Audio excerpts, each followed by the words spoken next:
জিডিপিতে কি করে কাশ্মীরের লোক এগিয়ে আছে, কিভাবে একটা রাজ্য এত ধনী হয়ে ওঠে, কিভাবে এক একজনের রোজগার শুনলে চোখ কপালে উঠে যায়। এই ধরনের বেশ ভালো খাওয়া দাওয়া পেলে একটু সুশ্রুরি জাগে, এবং সেই সুশ্রুরিটা দিয়ে যাচ্ছে পাকিস্তান। একটা স্বাধীনতার আন্দোলনে চলে গেল হচ্ছে জঙ্গিবাদের দিকে এবং ধর্মীয় উগ্র ভারত বিদ্বেষ এবং হিন্দু বিদ্বেষ। ভাবুন একবার, ভারতের মাটিতে থেকে তারা ভারত বিদ্বেষ এবং জঙ্গিবাদকে তারা ভীষণভাবে উৎসাহিত করতে থাকে কাশ্মীরের তরুণ সমাজকে। আপনারা দেখেছেন হয়তো, পাক অধিকৃত কাশ্মীরে এখন পাকিস্তান কি করেছে, পিওকেতে বলেছে 1000 মাদ্রাসা বন্ধ। ব্রেন ওয়াশ হয়ে গেছে। এবার দ্বিতীয় পর্যায়ে ট্রেনিং, সেনাবাহিনী যুদ্ধ করবে না ভাই, তোমরা বাংকার বানাও, বাংকার বানিয়ে ভারতীয় সেনার সাথে যুদ্ধ করো। এইভাবে এক একটার পর প্রজন্মের পর প্রজন্মকে এইভাবে তারা ব্রেন ওয়াশ করে একেবারে জঙ্গি করে তুলেছে। এবং এই ক্ষেত্রে মাদ্রাসাগুলো ভালো ভূমিকা নিয়েছে।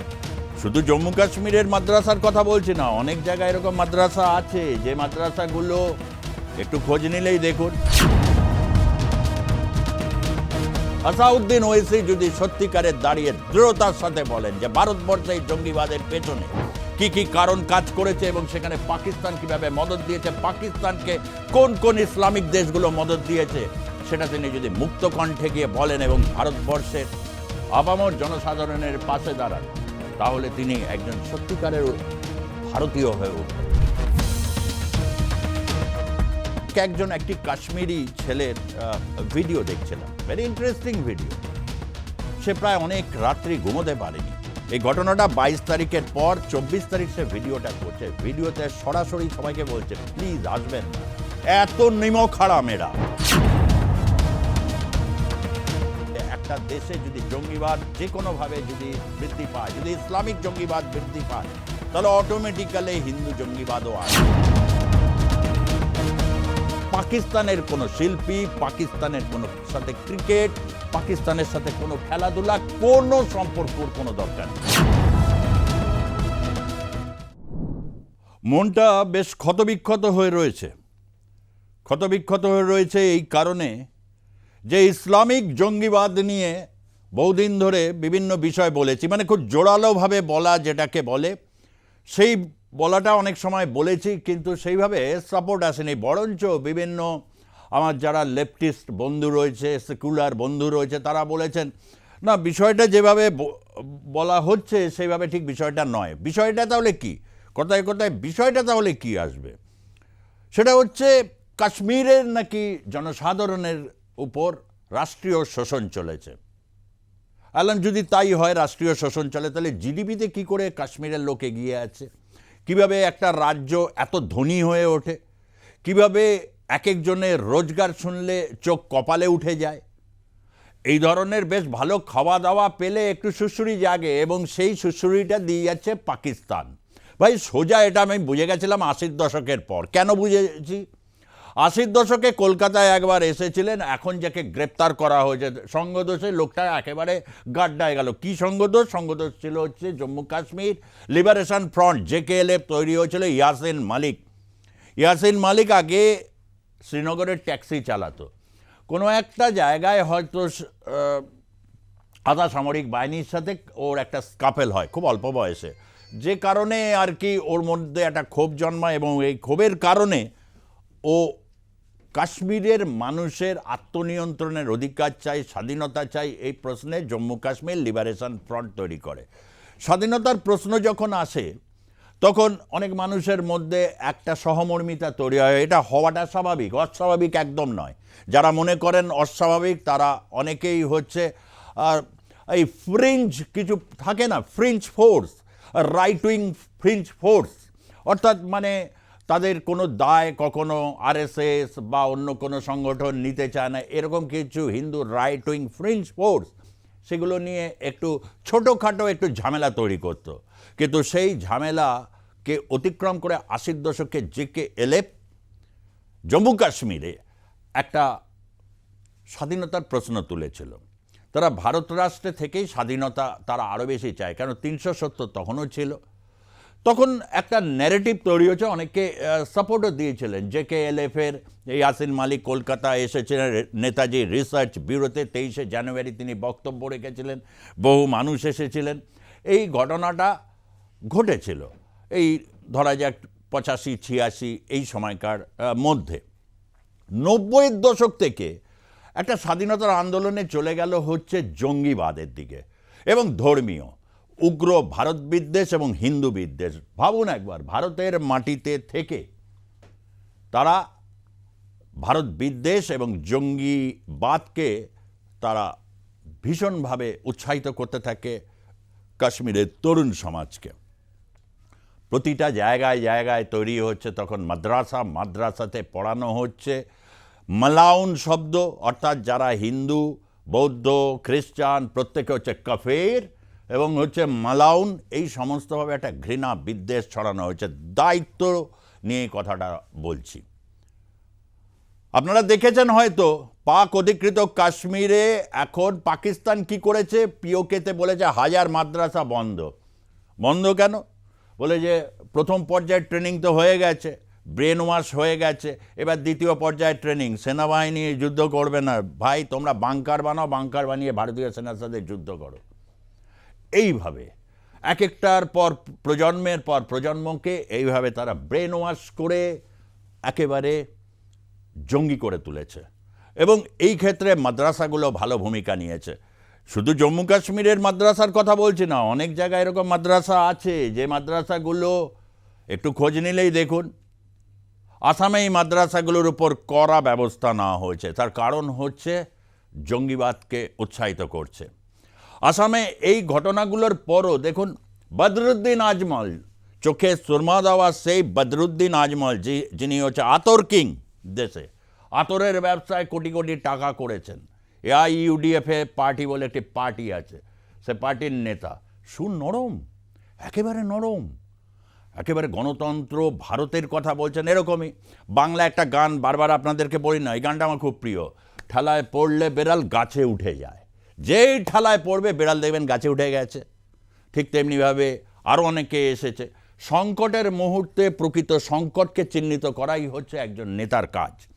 আসাউদ্দিন ওয়েসি যদি সত্যিকারের দাঁড়িয়ে দৃঢ়তার সাথে বলেন যে ভারতবর্ষে এই জঙ্গিবাদের পেছনে কি কি কারণ কাজ করেছে এবং সেখানে পাকিস্তান কিভাবে মদত দিয়েছে, পাকিস্তানকে কোন কোন ইসলামিক দেশগুলো মদত দিয়েছে, সেটা তিনি যদি মুক্ত কণ্ঠে গিয়ে বলেন এবং ভারতবর্ষের আপামর জনসাধারণের পাশে দাঁড়ান, তাহলে তিনি একজন সত্যিকারের ভারতীয় হয়ে উঠবেন, ভারতের নেতা, বিরোধী দল একজন নেতা। এই পরিচয়টা কি কম বড় পরিচয়? এত বড় একটা দেশ যার গণতন্ত্র এত বৃহৎ, যে গণতন্ত্রের প্রশ্নে এই ঘটনাকে কন্ডেম করেছে গোটা পৃথিবীর বিভিন্ন দেশ, আমেরিকা, রাশিয়া থেকে শুরু করে প্রায় সমস্ত উন্নত দেশগুলো। তথাপি ভারতকে এই পর্যায়ে আবার অন্যভাবেও একটা দুতোয়ালি চলছে, কূটনৈতিক প্রক্রিয়া চলছে, যেখানে বলা হচ্ছে যে ভারত তার এই গণতান্ত্রিক মর্যাদাটা যেন অক্ষুণ্ণ রাখে। তার কারণ আমেরিকা হোক, চীন হোক বা ইউক্রেনের সাথে রাশিয়ার যুদ্ধ হোক, ভারত কিন্তু ভারসাম্য রক্ষা করছে গোটা পৃথিবীতে।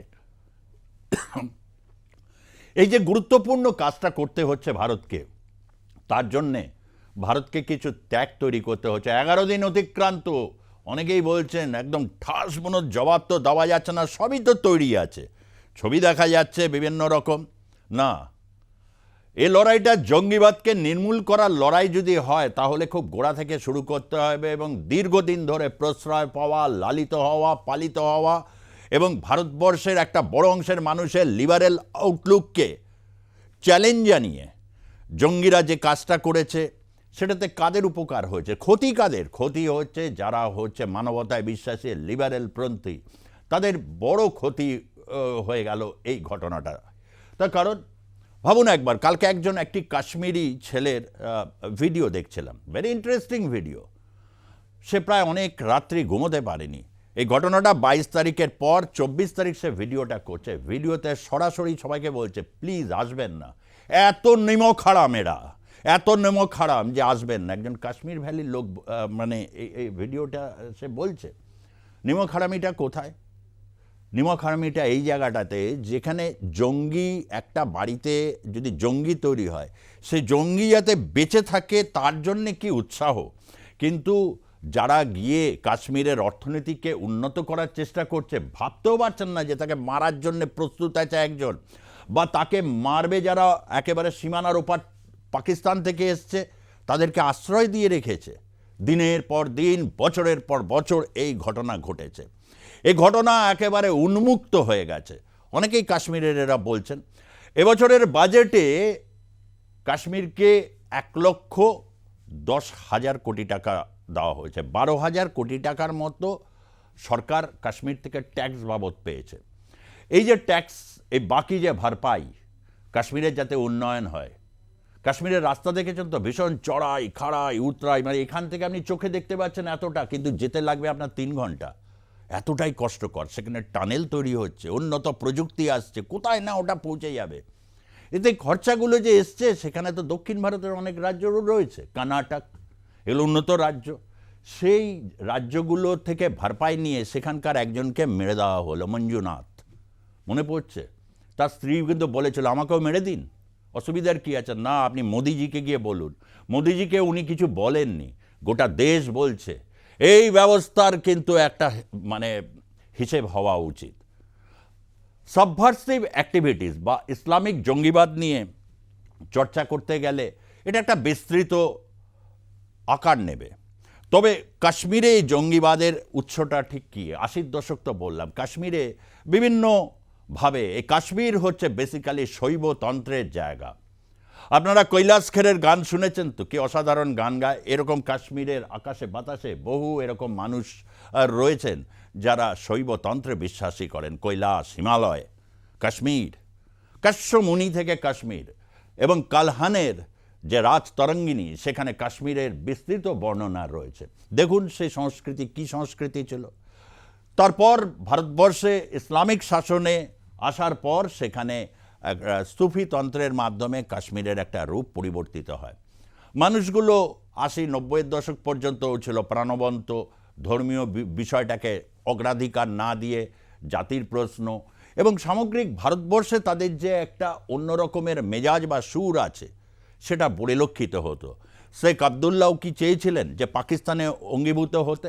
অনেক বামপন্থী বন্ধুরা বলে থাকেন, তারা বলেন কেন কাশ্মীরে তো গণভোট হয়নি, জুনাগড়ে গণভোট হয়েছিল। আরে জুনাগড়ে গণভোট, জুনাগড় মানে চলে গেছিল পাকিস্তানে।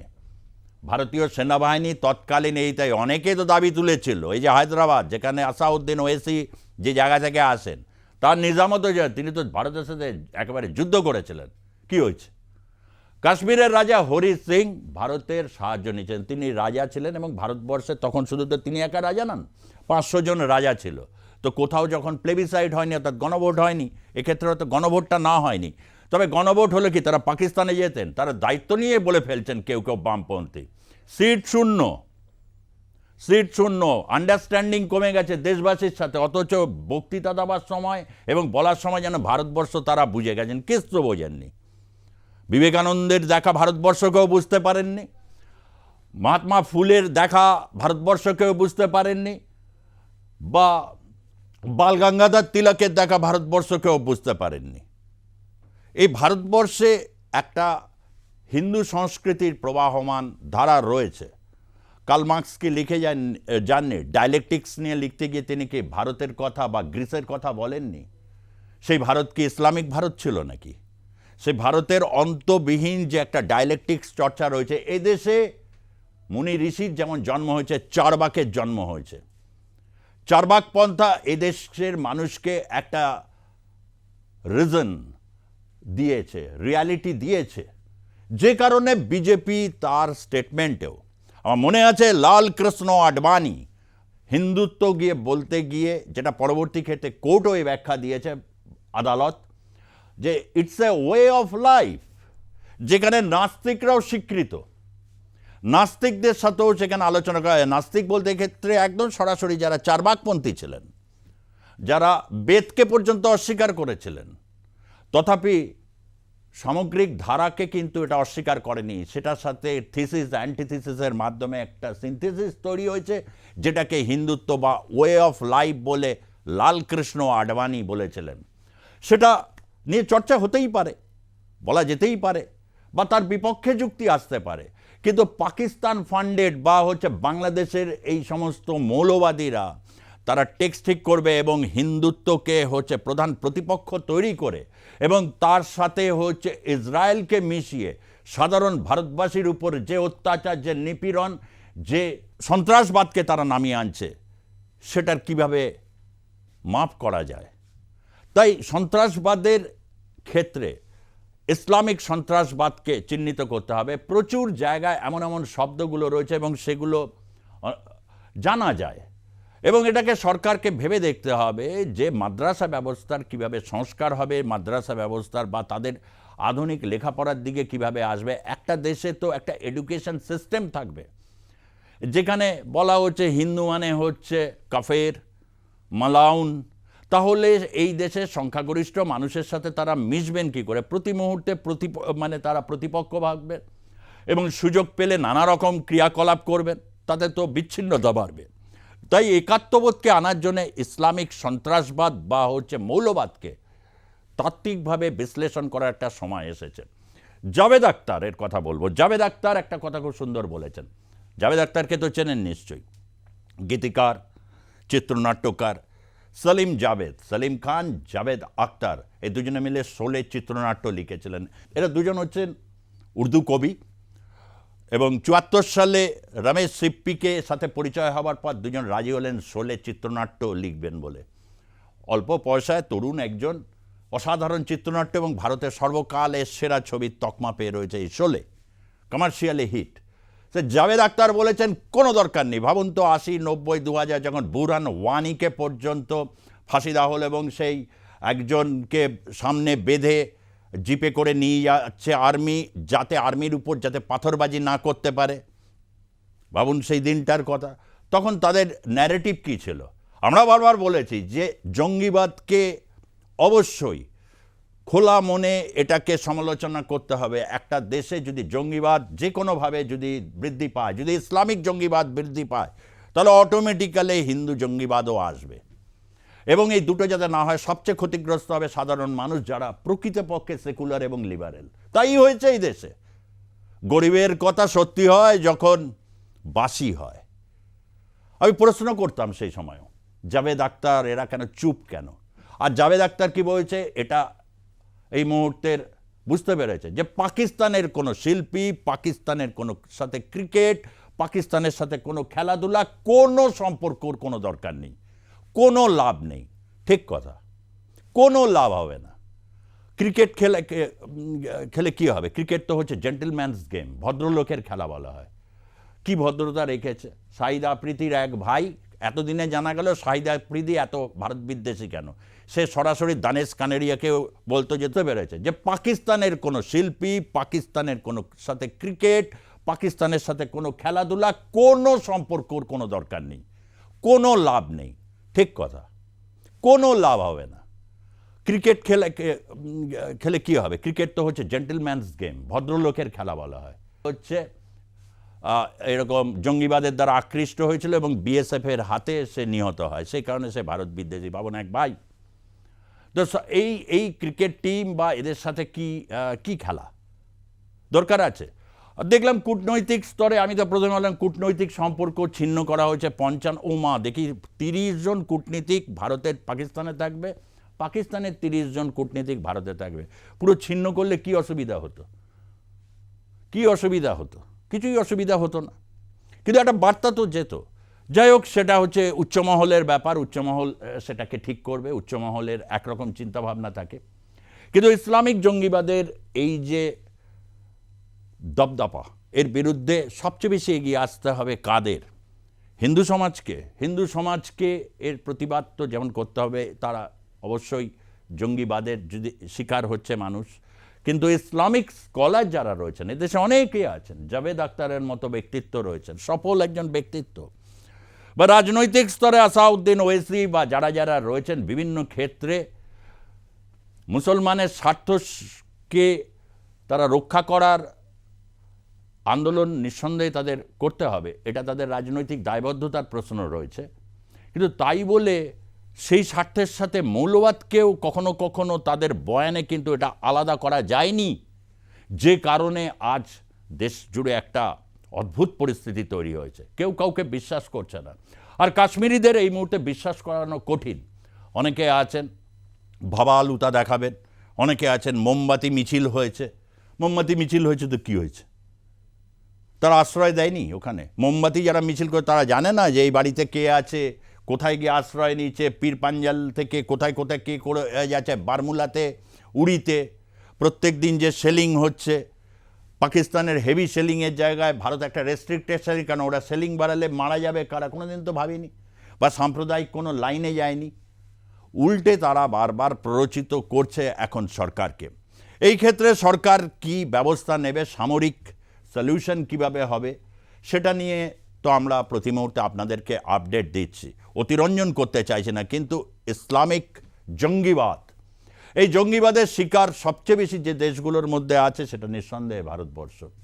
তার কারণ ভারতের কোনো, যদি সেকুলারিস্ট বামপন্থীরা কি একটা বা দুটো দেখা যাবে যে এই যে রাইট উইং হিন্দু জঙ্গি এ পাকিস্তানে, বাংলাদেশে, শ্রীলঙ্কায় বা অন্য দেশে গিয়ে আক্রমণ করেছে, এরকম দেখাতে পারবে? নেই। আরও একটা কথা, ইসলামিক জঙ্গিবাদ বলতে গিয়ে যখন বামেরা বা অনেকেই অনেক প্রশ্ন করেন, হয়তো তারা একটা সংখ্যালঘু সংখ্যাগুরু এরকম একটা ক্রিটিক্যাল থিওরিকে অবলম্বন করে, ফ্রাঙ্কফুর্ট স্কুলের মতো। সেই ক্রিটিক্যাল থিওরি অনুযায়ী হয়তো তারা অনেক সময় চলেন। তাদের কাছে উদাহরণ দিই, জার্মানিকে 4টে দেশ দখল করেছিল। 4টে দেশ দখল করেছিল হিটলারের জার্মানিকে দ্বিতীয় বিশ্বযুদ্ধের পর। যে নারকীয় ঘটনা তারা ঘটিয়েছিল, তারপর দুভাগে জার্মানি বিভক্ত হয়ে যায়। জাপানেরও সেই। কই জাপান কি কখনো জঙ্গিবাদকে প্রশ্রয় কোনো দেশে গিয়ে বোম ফেলে এসছে? তারা টেকনোলজিতে এগিয়েছে। তারপরে যুদ্ধবিধ্বস্ত জাপান টেকনোলজিতে 1 নম্বরে গিয়ে পৌঁছে গিয়েছিল। জার্মানিও তাই। আজকে ইউরোপিয়ান ইউনিয়নের সবচেয়ে ধনী এবং সমৃদ্ধ দেশ জার্মানি যুদ্ধবিধ্বস্ত, জঙ্গিবাদের আশ্রয় নিয়ে করেনি। ছেড়ে দিন, একটা দেশ ছারখার হয়ে গেছিল, নাপাম বোমা পড়েছিল, নাপাম একেবারে ছারখার অবস্থা। সে দেশটার নাম ভিয়েতনাম। ফ্রান্সের সাথে দক্ষিণ ভিয়েতনাম মুক্তিযুদ্ধ তারা করেছিল, এবং তার সাথে আমেরিকার বিরুদ্ধে। তারপর হচ্ছে ভিয়েতনাম এমনই একটা পরিস্থিতি তৈরি করেছিল, আমেরিকার মধ্যে বিভাজন তৈরি হয়ে গিয়েছিল। কোনো জঙ্গিবাদের আশ্রয় নিতে হয়নি। তাই 80-র দশকে যে মুক্তি আন্দোলন তারা করতে চেয়েছিল, মুক্তি আন্দোলন কিভাবে একটা জঙ্গি আন্দোলনের দিকে চলে যায় এবং কিভাবে একটা দেশকে ভেতর থেকে ফোপড়া করে দেওয়ার চেষ্টা করতে পারে, কাশ্মীর তার উদাহরণ হয়ে থাকবে। পার পাবে না, পার পাওয়া মুশকিল। যে ন্যারেটিভগুলো হচ্ছে সেই ন্যারেটিভগুলোকে চর্চা করুন। আজকে কয়েকটা উদাহরণ দিলাম মাত্র আপনাদের ভেবে দেখার জন্য, একটু ভেবে দেখবেন। জার্মানি, জাপান, ভিয়েতনাম, এই দেশগুলো কোথায় গিয়ে গেছে? একটা দেশ এত বিধ্বস্ত হবার পরও কিন্তু জঙ্গিবাদের আশ্রয় নেয়নি। কেন? তার কারণ জঙ্গিবাদ কখনো মুক্তির সন্ধান দেয় না। যেটা দেয় মানুষের অন্তরে এমন এক বিষ এবং বিভক্তি তৈরি করে, যা পৃথিবীকে এর জন্য অনেক ঝেলতে হয়। ভারতবর্ষের বহু মানুষ প্রাণ হারিয়েছেন। আজমল কাসাবের সময় একজন বয়স্ক বাঙালি মহিলা ফিরছিলেন, তার ছেলের সাথে দেখা করে। ছেলে মুম্বাইতে শ্রমিকের কাজ করে। ছেলের সাথে দেখা হচ্ছিল তারকেশ্বরের মহিলা, তার গুলি বিদ্ধ করেছিল ওই আজমল কাসাব নামে যে জঙ্গিটাকে, তারপর ধরা পড়ে ফাঁসিতে লটকে দেওয়া হয়, এবং মৃত্যুর আগে সে জানতেও পারল না যে তার কারণটা কি। সেইভাবে গর্জে ওঠেন, হ্যাঁ হয়েছে একটু আটটু আর কি। ওর মধ্যে যে এক ধরনের ঘটনাকে তরল করার যে চেষ্টা, ওই মোমবাতি মিছিল দিয়ে, তাতে সাম্প্রদায়িক সম্প্রীতি আসেনি, বরঞ্চ শিকড় শক্ত হয়েছে উগ্র জঙ্গি মৌলবাদের, এবং তার ভিত্তিভূমি হয়ে থেকেছে হচ্ছে কাশ্মীর। সেটা ছড়াবার হচ্ছিল আসাম, কিছুটা বাংলা, যেহেতু বাংলাদেশের একটা মদত কাজ করেছে। দীর্ঘ এই বিষয়গুলো নিয়ে বলেছি, আজ আর বিস্তারিত এই পর্বে যাব না। আজ ইসলামিক জঙ্গিবাদের উপর যে পর্বটি করলাম, প্রথম পর্ব হিসাবেই এটাকে দেখবেন। আপনারা আপনাদের কমেন্ট দেবেন, সোচ্চারে বলবেন, গালাগালি দেবেন, কোনো অসুবিধার কিছু নেই। কিন্তু এদেশের গণতন্ত্র, এদেশের যে প্লুরালিটি, বৈচিত্র্য, তাকে বাঁচাবার জন্যে এ লড়াই সকলের লড়াই। প্রত্যেক ভারতীয় যারা নিজেকে ভারতীয়ভাবে এই সুমহান দেশের ঐতিহ্যের অংশীদার ভাবে, এ লড়াই প্রত্যেকের, এবং এ লড়াই জিততেই হবে, এবং এ লড়াই জিতবেই ভারত। ধন্যবাদ, নমস্কার।